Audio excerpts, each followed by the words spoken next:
When I woke up, my sworn enemy, Callum, was squatting outside my door, his eyes bloodshot, as he dove into my arms. "Please, darling, don't leave me. I promise I'll be good." I'd have ignored him, but then his grandfather handed me a check for $2 million. Who could resist that? I immediately took him home to look after him. But this guy didn't just take over my bed, he also wanted me. Every day, he'd use his looks to wrap his arms around my waist, whispering against my ear, "Why don't we try something new? Didn't you say you love strawberries?" As soon as I stepped out of the house, I saw Callum squatting on the ground, his forehead wrapped in a layer of gauze. What's going on here? Has the pampered young master transformed into a wounded stray? I hadn't even had a chance to laugh at him before he threw himself at me, knocking me to the floor inside, bracing himself over me. His eyes were bloodshot, glistening with tears. "Please, darling, don't leave me. I'll be good." "What?" I stared at him, dumbfounded, until I finally regained my senses and snapped, "Are you crazy? Who's your darling? Stop calling me that." Not only did he not let go, but he also nuzzled his face into my neck like a spoiled dog. "You are my darling. I want to hold you forever. You smell so good, babe. People say that when a man acts cute, it's the best cosmetic trick except when it's your worst enemy doing it." Unsure if he was playing some kind of trick, I raised my head and barked, "Get up, you're crushing me." Hearing my discomfort, Callum quickly got off me, sitting obediently across from me, staring straight at me. "Babe. Shut up." He flinched at my tone, his previously cool eyes slowly turning watery, as if tears might start rolling down his cheeks any second. Great. He's really putting on a show here, between the pouting and the tears. I warned myself not to get soft, averting my gaze. "What are you doing at my house? Didn't you say you never wanted to see me again?" A few days ago, we'd had a massive argument because I'd refused his help. Well, more accurately, I was the only one arguing. Callum barely said a word. I tend to say things I don't mean when I'm emotional, and in my fluster, I'd blurted out, "It's not like you mean anything to me." He'd stormed out, slamming the door, and hadn't contacted me for days. Callum's eyelashes fluttered, and he leaned down, planting a quick kiss at the corner of my mouth. "I'm sorry, babe. Don't be mad. Are you sure you're not remembering things wrong? I've missed you. Grandpa wouldn't let me come, so I had to sneak out." The spot he kissed burned, and my heartbeat raced uncontrollably, making my words come out all jumbled. What are you doing?" His fingers curled on his lap, unexpectedly shy and alluring. "When I see you, I just want to kiss you. Don't you want to kiss me too?" I found myself glancing at his lips. They were a perfect shade of pink, glossy, without a single crease, like a piece of jelly I wanted to swallow whole. Something was very wrong with me. I pinched my thigh to snap out of it. Damn. I almost fell for it. "What happened to your head?" I asked, eyeing the bandage. Callum touched the gauze, casting a wounded look my way. "I don't know. I woke up in the hospital, and you didn't even come to see me." Half an hour later, Callum's grandfather, Mr. Smith, came over himself to explain what had happened. After our argument, Callum heard that I'd gone out drinking late at night. He rushed back from his villa in the suburbs, only to encounter a group of street racers, leading to a car accident. Now, he doesn't recognize anyone but me. I fell silent. Who started this rumor? I did go to a bar, but I didn't get drunk. I can't afford to. Mr. Smith stroked his beard and spoke firmly. "Emily, this boy won't settle down if he can't see you. You're not planning to abandon him, are you?" I glanced back into the house. Through the window, Callum was watching me anxiously, looking utterly pitiful, afraid I'd leave him. Seeing my hesitation, his grandfather handed me a check, the amount showing multiple zeros. "I wouldn't ask you to take care of him for nothing. This is just an advance payment. Once his memory returns, I'll add another $2 million. I believe you could use this money right now? How did he know I needed money? Had word reached him already? I felt a wave of embarrassment. As if he'd seen right through me, and my throat tightened. Thank you, Mr. Smith. I'll pay it back. He smiled without replying, simply patting my shoulder, his warmth seeping through the fabric. As soon as I opened the door, Callum pulled me behind him protectively, eyeing his grandfather with suspicion. Did that old man scare you? Just tell me, and I'll deal with him. He doesn't look like a good person. Mr. Smith's eyebrows twitched, clearly exasperated by his grandson's antics. He glared at him before turning and leaving with his cane. Once he was gone, I looked at Callum with a bemused smile. Why are you so sure I'm your wife? I don't know. When I woke up, all I could think about was you, so I came here. He probably confused things, because his last memory before the accident was of coming to find me. I ruffled his hair, feeling a twinge of sympathy, and let out a sigh. That night, sleeping arrangements became a challenge. When I rented this place, I never planned for anyone else to live here. Other than my bedroom, there wasn't another room suitable for sleeping. Without consulting Callum, I pulled a new pillow and blanket from the closet and set them up on the couch. The couch might be small, but it's cozy, and I often lounge there to play on my phone. When I turned around, I found Callum standing behind me, freshly out of the shower. His upper body was bare, with beads of water still trailing down his chest, and his slightly damp hair hung loosely over his forehead. Damn, this man's body was as good as ever. Collarbone, abs, narrow waist, he was lethal. Darling, you're really making me sleep in the living room? His words made me feel strangely guilty. I took a step back, only for my legs to hit the couch. And I fell right onto it, giving him an opportunity. He leaned over me, so close our noses almost touched, his gaze intense, and his Adam's apple bobbed slightly. Isn't it only natural for a couple to share a bed? A wave of goosebumps prickled my skin, and I couldn't hide the embarrassment on my face. Could you back up a little? It's too hot. The old Callum would never have spoken to me like this. Most of the time, I was the one being unreasonable, and he would just nod along to humor me. Since his accident, though, he'd become surprisingly bold. Callum stubbornly blocked my path and, with a slight reach, scooped me up into his arms. I startled and instinctively wrapped my arms around his neck. Callum, do you believe I won't kick you out? He wrinkled his nose slightly. No, you won't. You took Grandpa's money and said you'd take care of me. Ah. So now it's back to Grandpa, huh? Earlier, he was saying he wasn't a good person. He really knows how to play his cards. If anyone's going to make it in this world, it's him. He continued trying to persuade me. It's so cold outside. I'll get sick, and then you'll have to pay for my treatment. Isn't that a bad deal?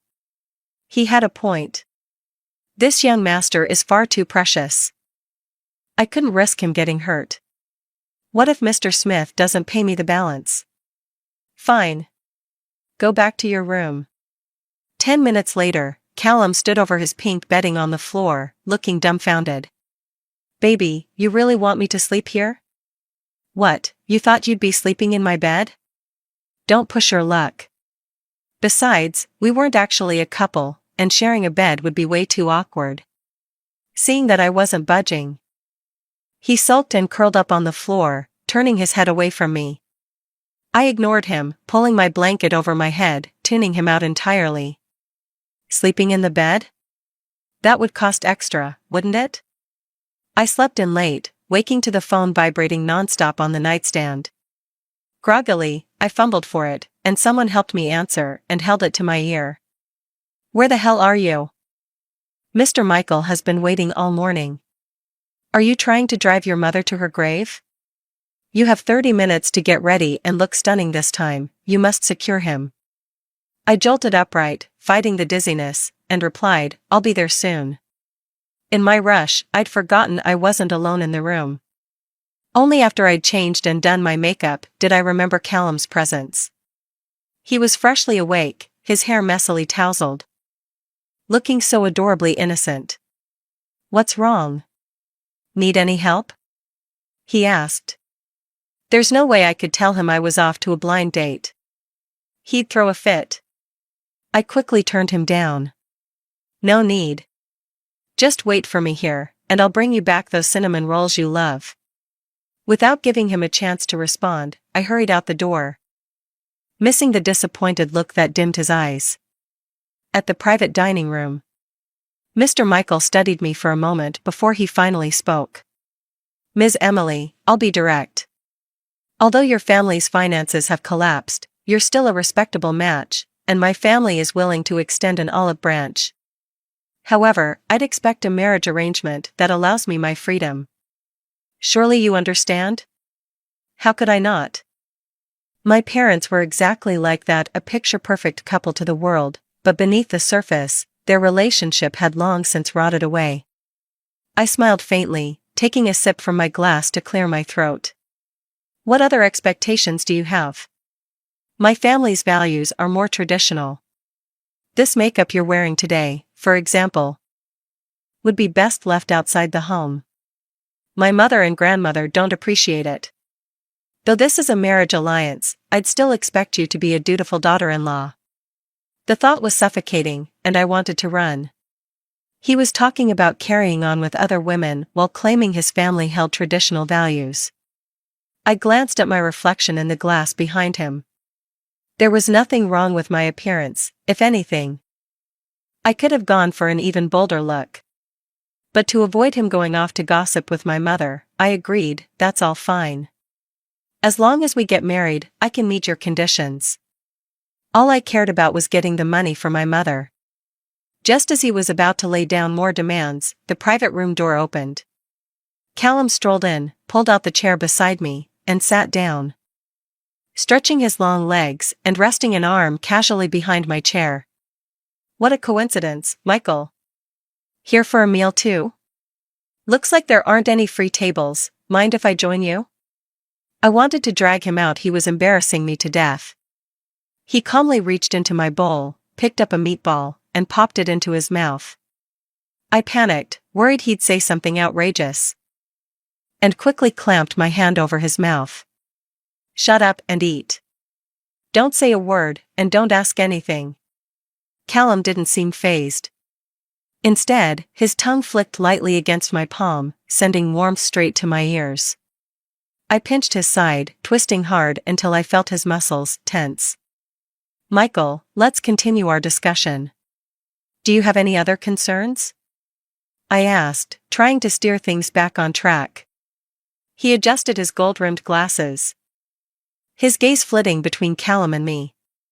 "You and Callum are still so close." I forced a smile. "It's all for show, you know how our circle loves appearances." His face stiffened, and he coughed. "If we're to marry, Emily, you'll need to show more restraint. Being this close to other men is unacceptable. My family values decorum above all." Before I could respond, Callum slammed his chopsticks down on the table with a sharp crack. "Her attitude is perfect. Deal with it. And you're one to talk about decorum? Cover up that red mark on your neck before preaching about it." I looked over and couldn't suppress a laugh, it seemed he'd had a rather intense night. Michael's face, already displeased, grew darker, and he finally stormed out, slamming the door. Great. Now I'd get an earful from my mother. I shot a glare at the culprit beside me, itching to hit him, but then remembered he was technically a patient. My hand dropped mid-swing. Outside the restaurant, Callum trailed me unhurriedly. Whenever I walked, he walked. Whenever I stopped, he stopped. Maybe knowing he'd messed up, he didn't even dare get in the car, just stood by the door with misty eyes, watching me. I couldn't help it, I let him sit in the passenger seat. "Who told you I'd be here?" Callum took my hand and played with it, his eyes wide and innocent. "Grandpa told me. He said my wife had run off with another man." "That old man?" Taking a deep breath, I looked him straight in the eye. I'm only looking after you because I accepted Mr. Smith's money. When you're better, I'm going to marry someone else. You could marry me. Emily. If you want, we can get married right now. His gaze was clear, without a hint of guile. I faltered, reaching out to tousle his hair. Nice try. Once your memory's back, you're going home. Who wants to marry you? After my family's collapse, Callum had helped me in countless ways, both openly and discreetly. He'd not only arranged a place for my mother to stay, but also introduced me to valuable business resources. If not for him, Mr. Smith wouldn't have approached me with a check in the first place. But I'd done everything I could. There was no way I could cling to him like some unwanted guest. My family was a bottomless pit, and anyone who got involved would be doomed. After I dropped Callum off at home, I received a call from a debt collector. The insults on the other end were vile. And I could faintly hear my mother sobbing in the background. I steadied myself and wired the entire $2 million advance from Mr. Smith into their account. As soon as I stepped through the door, a glass cup came flying at my feet. The ceramic shattered instantly, slicing through my skin, and drops of blood began to dot my shoes. Emily. I've had enough of living like this. Did you screw things up with Michael? How many times do I have to tell you? You need to keep a man under your control if you want his money. Are you trying to drive me to my grave? You're just like your father, both of you ungrateful leeches. Why don't you just die? My father's poor decisions had led to the company's bankruptcy, leaving us with not only bank debt but also a mountain of high-interest loans. In the end, he took the easy way out, leaving me to clean up the mess. Do I hate him? Yes, I do. But there's nothing I can do about it. He fed and raised me for 24 years. My mother had lived her life like a spoiled princess and couldn't endure the slightest hardship. Asking her to work was out of the question, she'd rather starve herself. Her only solution was to push me to hook up with a wealthy heir to fill in the financial holes. She never seemed to consider that in our current situation, who would want to marry a burden? People were more inclined to steer clear. Except for Callum. But he wasn't exactly in his right mind. Without a word, I began restoring the furniture she'd knocked over. She poured herself a cup of floral tea, her eyes alight with a greedy spark. I heard that Callum from the Smith family is staying with you. You must take this chance. If you can secure a connection with their family, we won't have to worry anymore. If you could get pregnant, even better.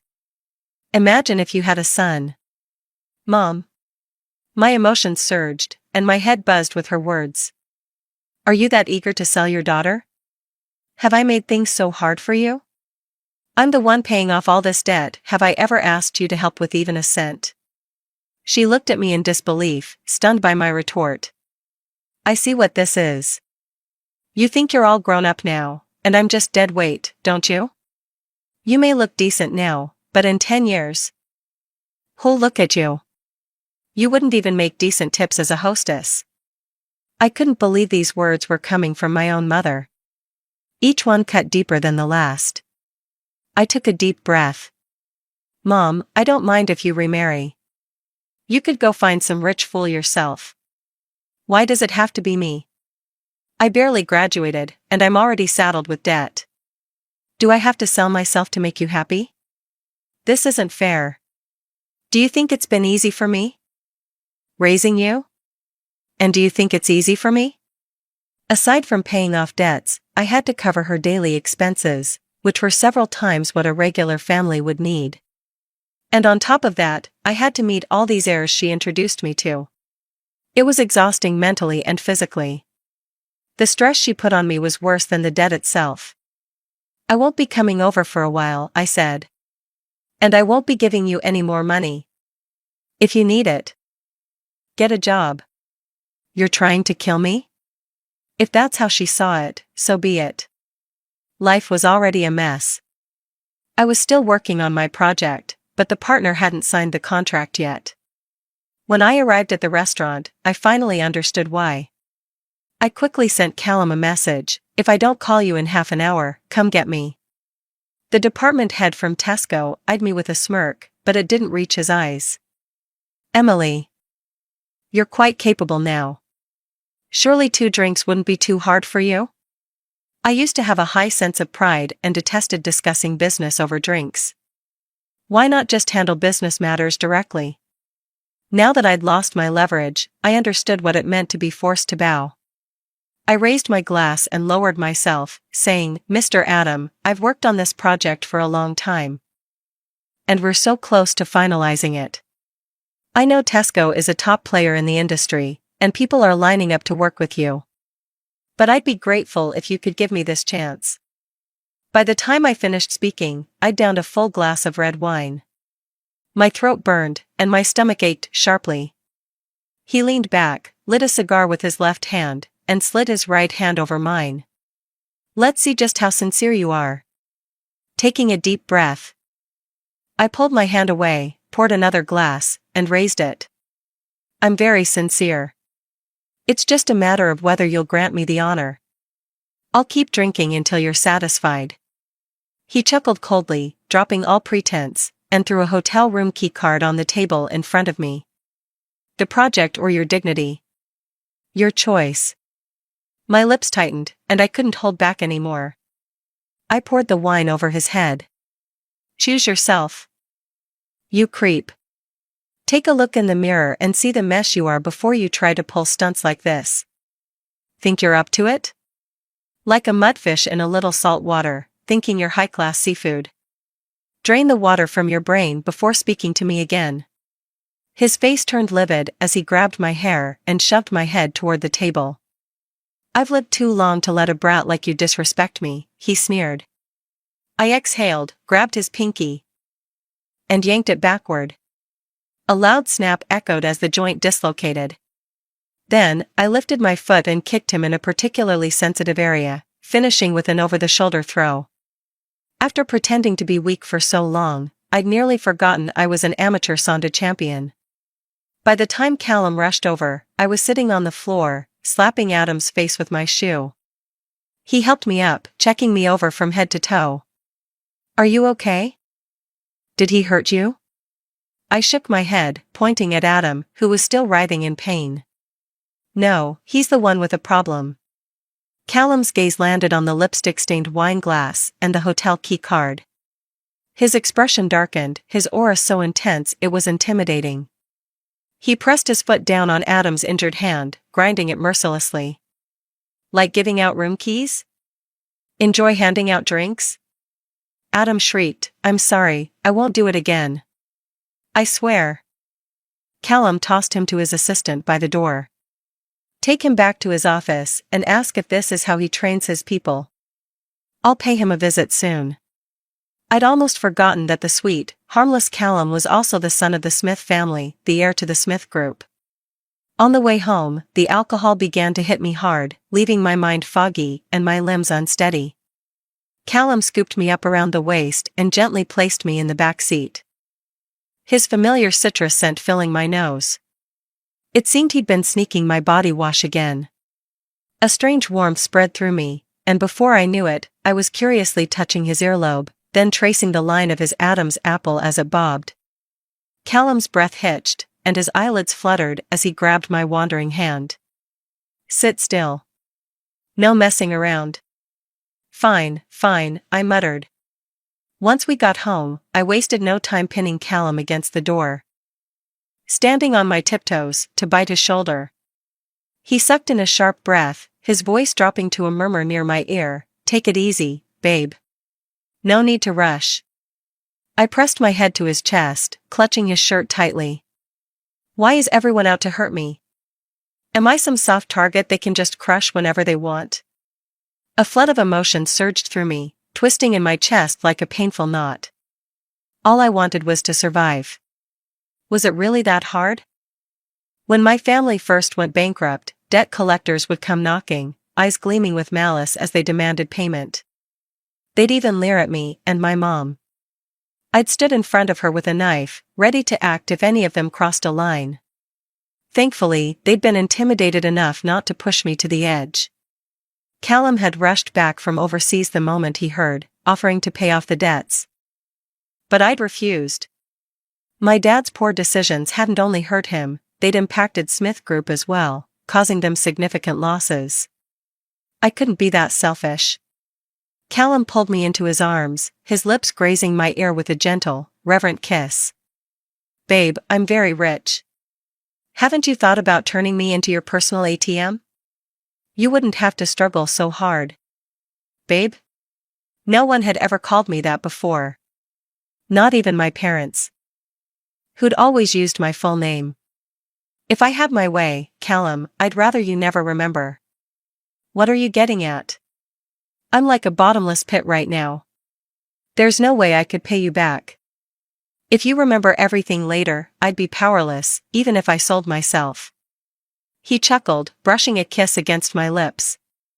Then pay me back with yourself. With that, he lifted me off my feet, and the sudden weightlessness made me clutch his neck. My voice trembling. Callum, don't do anything crazy. He set me down on the bed, guiding my hand to rest against his abs. Want to feel? Smooth as can be. His voice was like temptation itself, and I found myself swallowing nervously as my fingers traced the grooves of his muscles. Callum's amber eyes darkened, and he leaned in closer. I couldn't let him have the upper hand. I tried to slip out of bed, but he tightened his grip around my waist. His breath brushing against my ear, thick and honeyed. Be good, babe. It'll be easier that way. His words soaked the air, an unspoken promise that lingered and unfurled, threading itself between us. He buried his face in my collarbone, his teeth grazing just enough to leave a faint red mark. Callum, don't push it. But it was like he couldn't hear me, taking his time. Savoring each step. I caught a glimpse of myself in the reflection of the floor-to-ceiling window, biting my lip, cheeks flushed in a way I couldn't describe. I finally went limp, feeling weak and in need of a shower. He lifted me and sat me on the bathroom counter, hands braced on either side, his tone almost hypnotic. Let's try a different flavor, babe. Isn't strawberry your favorite? Oh. God. I never wanted to see a strawberry again. When I woke up, Callum was still in my room, his arm draped over my waist, radiating warmth. The curtains weren't fully drawn, and a ray of sunlight cast a soft glow on his face, highlighting the fine hairs on his skin. What had I done? How did I lose all control? It was all his fault, being so irresistible, and that body. Oh, no. I'd fallen for him, hadn't I? I'd clashed with Callum since we were kids. He thought I was talkative, and I thought he was pretentious. Back when my mom was still a socialite, she'd host afternoon teas, and Callum stood out among the children, like a solemn little dumpling with a maturity that didn't suit his age. As someone drawn to good looks, I couldn't stand seeing him all alone, so I'd wander over. Watching him fill in Sudoku puzzles and bombarding him with questions. Why write a 1 here? And a 3 there? He wouldn't even look at me, too cool to respond. But I kept at it, offering cookies as a bribe. Just tell me. I'll save all the good snacks for you. He shot me a cold look. Doesn't your mom ever complain that you're annoying? Stunned, I stood there for a while, before the tears started flowing. He panicked, wiping away my tears frantically. That's not what I meant. Don't cry. Then what did you mean? Nothing. Come here, I'll teach you how to play. And just like that, we had a routine, me pestering him pretending to be irritated, me crying, and him comforting me. Suddenly, warmth brushed my lips. Snapping back to the present, I found Callum awake, his eyes bright and dewy. What are you thinking about, babe? And nothing. I stammered. Flustered. Could you back up a bit? It's too hot. He smirked. I'm cool to the touch. Feel for yourself. As he leaned closer, my phone rang. I quickly pushed him away to answer it.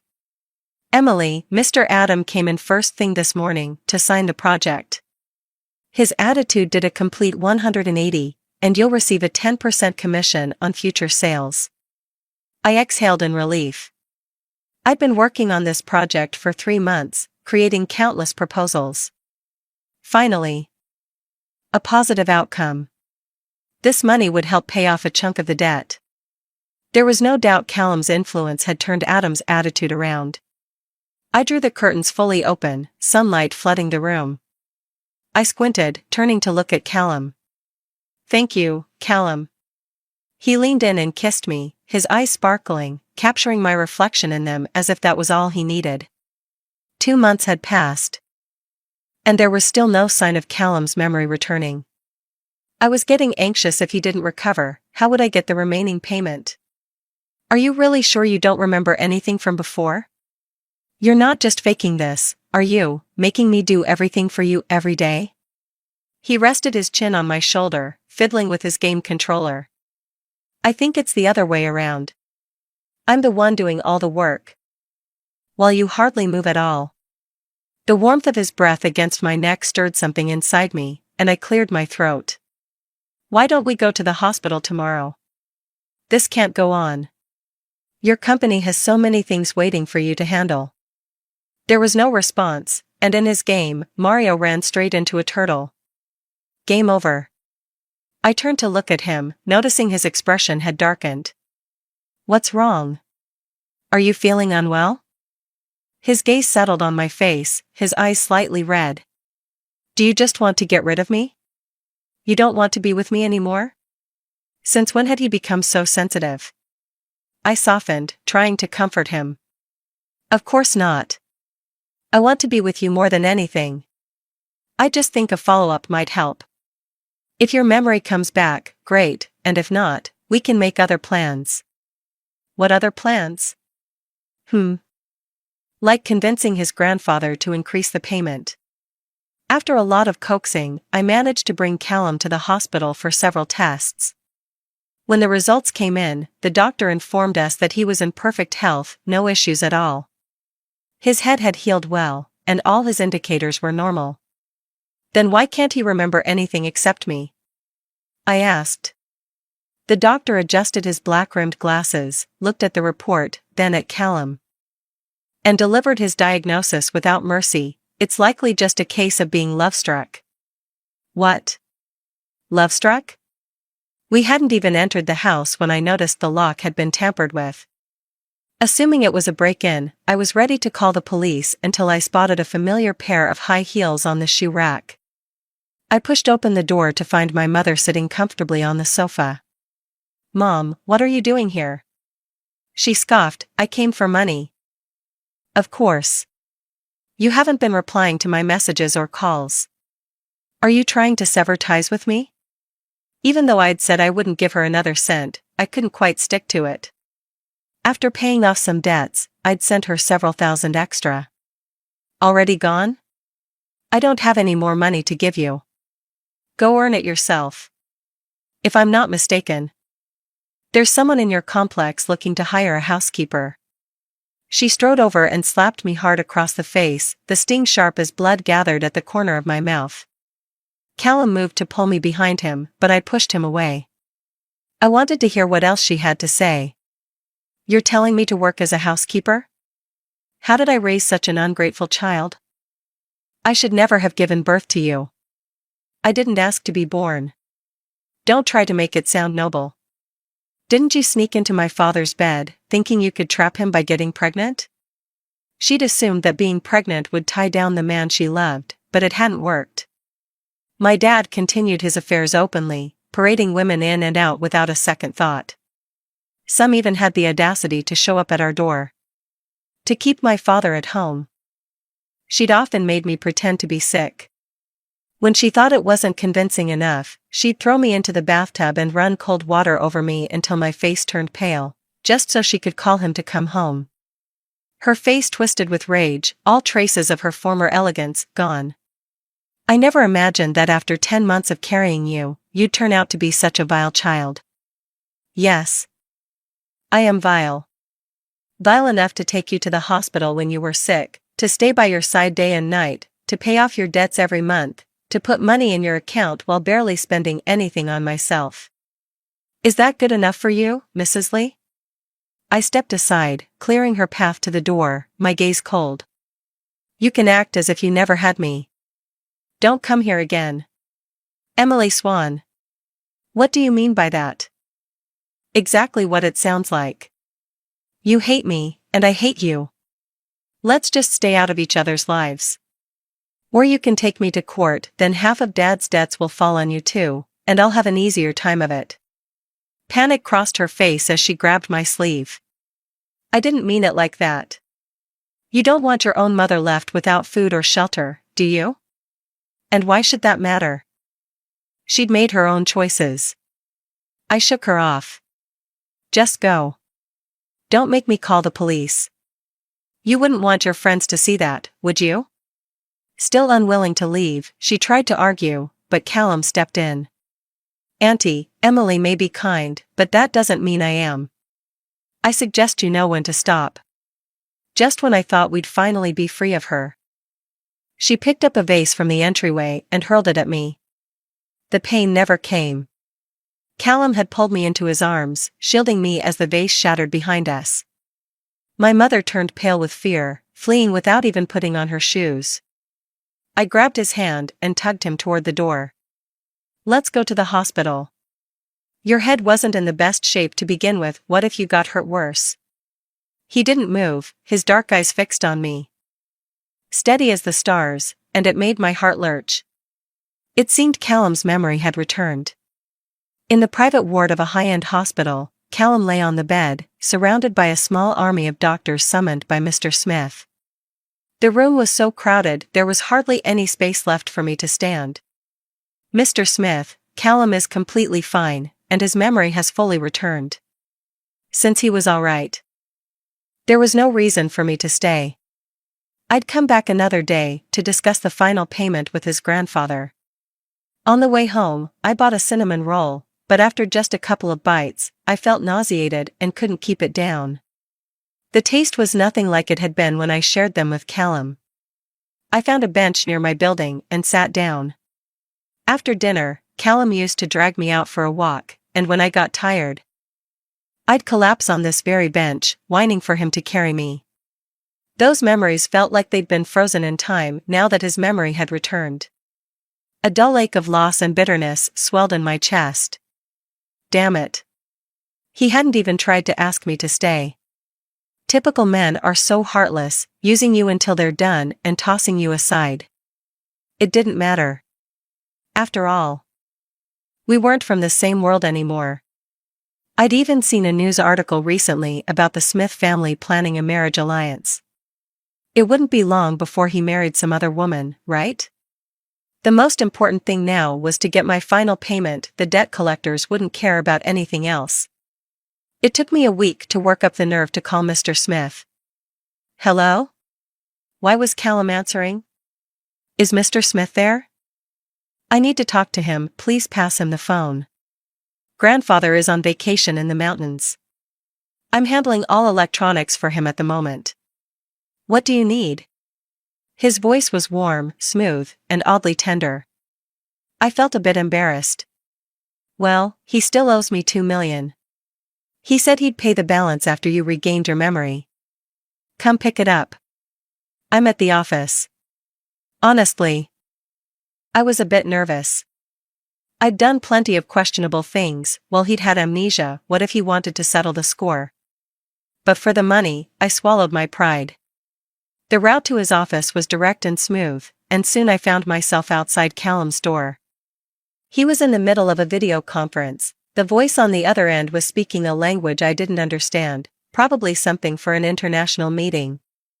Not wanting to disturb him, I sat quietly on the sofa nearby and, with nothing else to do, ended up watching him. His thick lashes cast shadows, making his eyes look deep and alluring. When my gaze drifted lower, I could see the rise and fall of his Adam's apple as he spoke. He glanced my way and, almost teasingly, undid another button, revealing his collarbone. Oh, tempting indeed. I lost track of time, growing sleepier the longer I sat there. The next thing I knew, I was waking up in Callum's lounge, his jacket draped over me. Rubbing my eyes, I stumbled out, still half asleep. "Callum, are you going to pay me or not?" The room fell silent. Fully alert now, I noticed several people standing in his office. His assistant was quick to assess the situation, placing the documents on the table. "Boss, we'll leave this with you. Just sign it, and I'll pick it up tomorrow morning. Goodbye, Emily." Callum walked over, effortlessly lifting me into his arms, frowning slightly. "Why are you barefoot again? You'll catch a cold and start whining."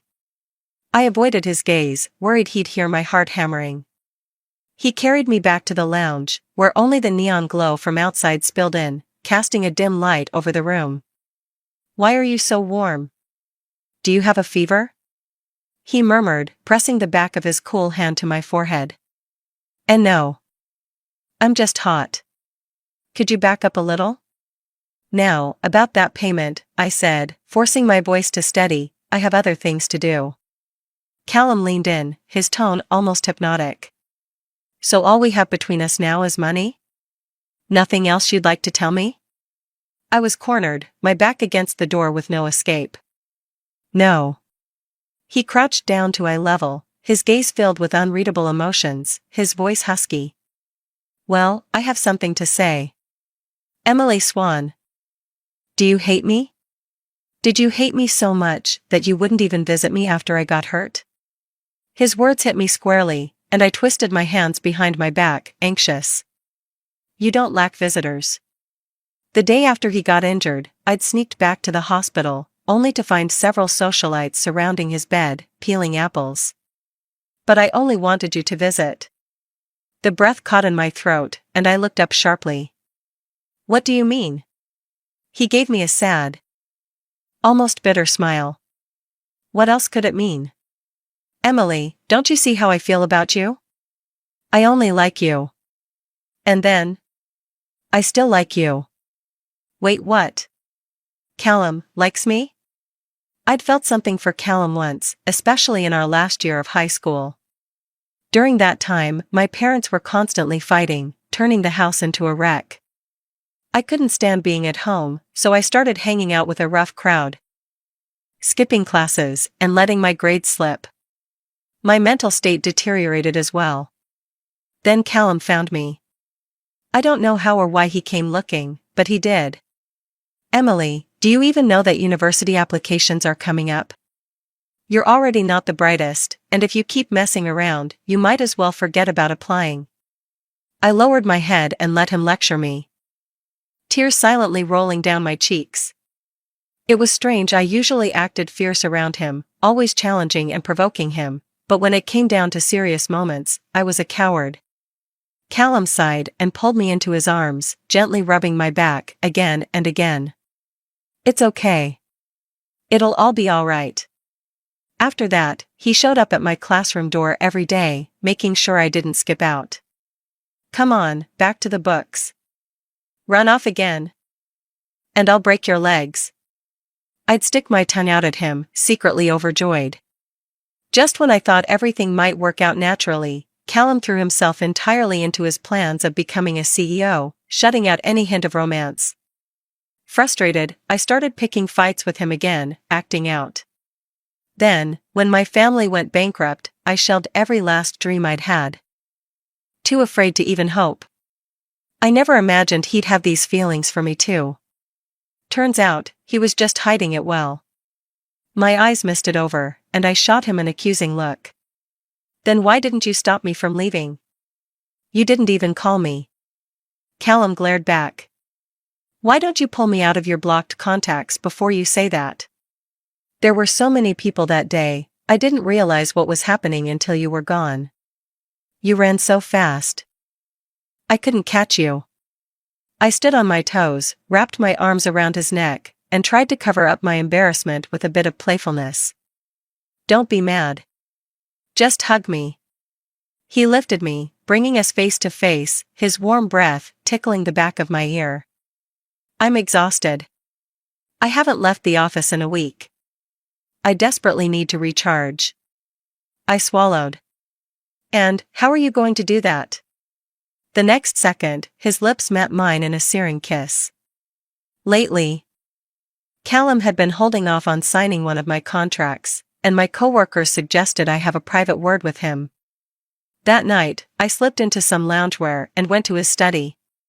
He was at his desk, wearing rimless glasses with his hair neatly combed, looking entirely too attractive for his own good. Hearing me enter, he looked up and frowned slightly. "Why aren't you asleep?" As I walked in, his gaze trailed over my collarbone, waist, and bare legs, his eyes darkening. "Babe, what are you trying to do?" I cleared my throat, wedging myself between his legs and sitting on the desk in front of him. "Nothing. Just thought you might be tired, so I came to check on you. Keep working, don't mind me." He leaned back in his chair, giving me a smirk. "How am I supposed to work with you here like this?" "Oh, please.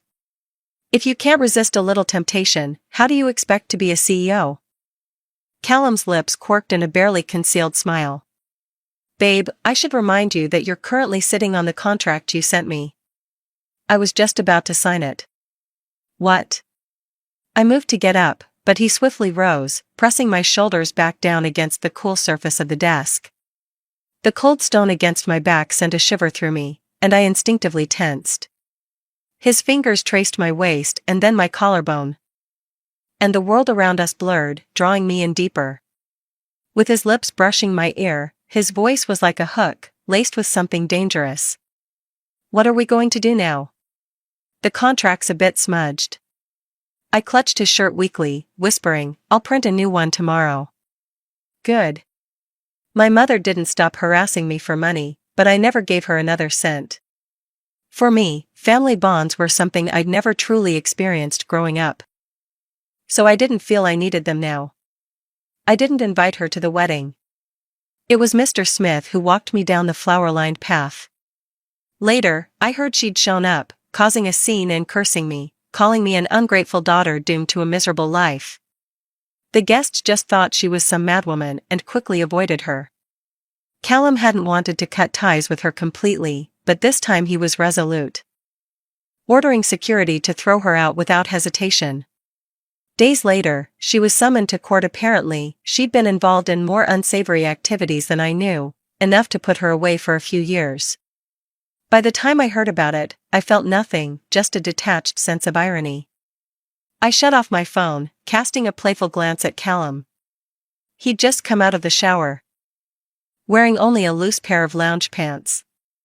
His slightly curled hair clung to his temples, and beads of water trailed down his neck, disappearing into the lines of his collarbone. Suddenly inspired, I grabbed a hairdryer. "Come here, let me dry your hair." Maybe the dryer was too warm, but his ears turned a deep red, like ripe tomatoes. I couldn't resist leaning down and pressing a kiss there. The towel slipped from his hand, landing on the floor as he turned, pulling me into his lap, his breath hot against my ear. "Babe, want to sign a few more contracts with me?" I laughed softly, looking into his eyes. "We have all the time in the world to sign contracts, one by one."